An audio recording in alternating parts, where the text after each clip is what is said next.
Hey friends, I've got a GameCube here, and in this video we'll be modifying it to play games from solid-state memory without impacting its ability to play disk-based media. This is a Raspberry Pi Pico, a microcomputer containing infinite possibilities, but only one that we care about: GameCube. In mid-2022, using this device, a developer known as WebHDX gave us the PicoBoot mod, which in important ways improves upon its predecessors, such as the XenoGC, which requires a boot disk, and the GCLoader, which removes genuine disk functionality and is simply very difficult to get your hands on. The PicoBoot has received a ton of praise since it came out, so I'm excited to try it myself. Let's get into it. You're going to need a few core components to get started: the Raspberry Pi Pico, which is the primary mod chip, a micro SD card to store homebrew utilities and games, and to connect the SD card to the GameCube, I'll be using an SD to SB2 adapter, but you could also use an SD Gecko if you don't mind using a memory card slot instead of the serial port on the bottom of the GameCube. For installing the Raspberry Pi, I'll use the materials shown here, with the big things being the soldering iron, the wire, and a stripping tool. For getting inside the GameCube, I'll be using a screwdriver set and a 4.5mm game bit drive. I also like to use a drill to remove screws more quickly in the later steps. Before getting into the physical modifications, let's prepare the SD card and firmware. First, we'll format the SD card to FAT32. If you have one larger than 32GB like me, you'll want to use GUI Formatter, which is an easily accessible tool that I'll link in the video description. For some reason, I was getting an error here, so I tried formatting to NTFS using the Windows formatting tool. This solved the problem, and we can now format to FAT32 using GUI Formatter. And we double-checked the drive properties to make sure it worked. Now we can download Swiss from the GitHub page. We want this file here, which we'll need 7-zip to extract, another free software that I'll link in the description. Navigating into this folder, we can drag the DAL file into the root directory of our SD card, and then rename it as IPL. If you have game files ready to go, we're free to add them now or at any time later. Let's remove the SD card and attach the Pico. We need to hold down the boot select button on the board as we insert the micro USB cable. It should then show up as a storage device in Windows Explorer, and we can let go of the button. Let's grab the firmware from GitHub and move it over to the Pico. When this is done, the device should eject itself, and we can remove the USB cable. Now we're done with the software stuff. And with that out of the way, let's install this thing. To open the GameCube, we first remove 4 screws on the back with the game bit drive to release the top shell. We'll then toggle these clips to pull the front plate forward and remove the flex cable to release the board. Next up is the fan assembly, where we remove these 2 screws and pull the cable. I also pushed the back plate out since it seemed to be getting in the way before removing the fan. Now we have 12 screws to remove, which is where the drill comes in handy to speed things up. Unless you are very comfortable with this, I would instead recommend hand tools, as the drill greatly increases risk of damage to the screws and other parts of the system. Next up, there are 2 screws and a grounding plate to remove above each memory card slot. And then we can lift off the optical drive assembly. There are 6 screws on the heatsink to remove, and then I use a plastic spudger to pop it up from the thermal pads.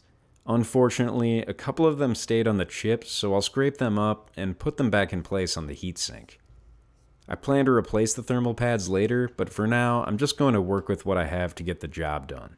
Now we'll get our lead wire handy and strip the ends. The black wire is intentionally stripped longer because it needs to bridge 2 pins. And it's time to solder. We'll add flux periodically where it's needed and add extra solder to the pins we're about to connect wires on. The PicoBoot section on GitHub has a wiring diagram I'm following, and that's linked in the video description.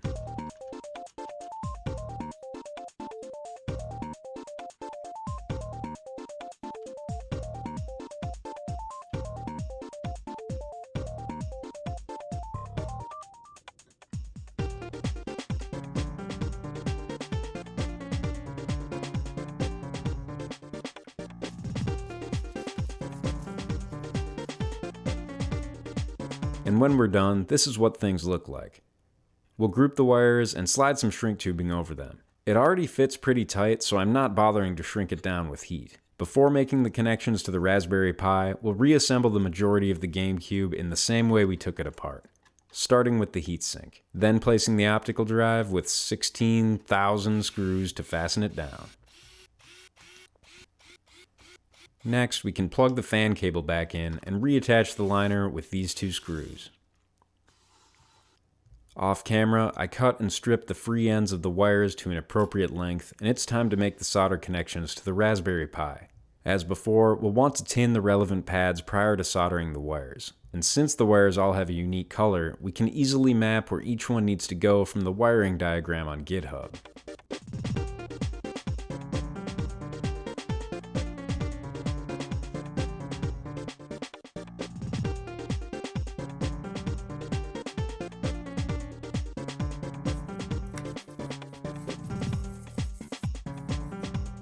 Here's what it looks like when complete. Off camera, I wrapped around the board with Kapton tape to strain relieve the wires. And now we want to put it roughly right here.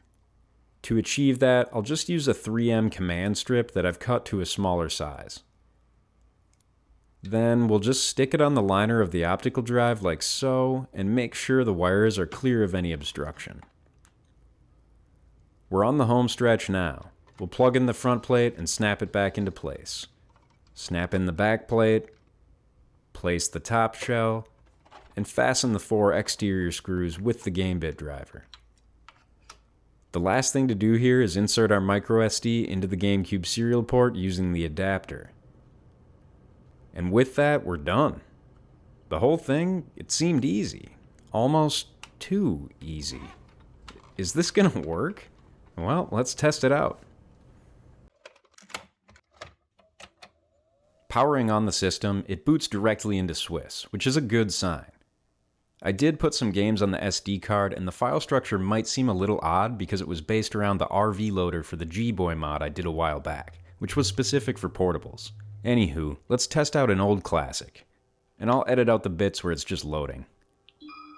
It works! We can load games off the SD card, so I think it's safe to say that everything is working normally and the mod is complete. But I do also want to try playing a physical game to make sure the optical drive still works normally. In Swiss, we can change the device selection to DVD, and there's our game we just put in. Let's try loading it up. No problem. It does ask us about a memory card, so let's put one of those in, and our files show up. Easy peasy. My opinion on PicoBoot is that it's absolutely fantastic. You basically create your own mod chip with a cheap and easy to find microcomputer, and it can be easily upgraded whenever new firmware or other features become available. Additionally, the install doesn't adversely affect normal functionality of the system. It still looks and feels like an original untouched GameCube. I have nothing negative to say about this mod. The parts are cheap and the install is relatively simple when it comes to system mods in general. Bravo to WebHDX and any other contributors who help make this possible. We salute you. That's everything for today, guys. Obviously, I'm a little late to the scene here, as lots of others have already done this mod, but I hope the way I've laid things out was unique enough to give you some new insight or ideas. Long way to say, I hope it helped you out.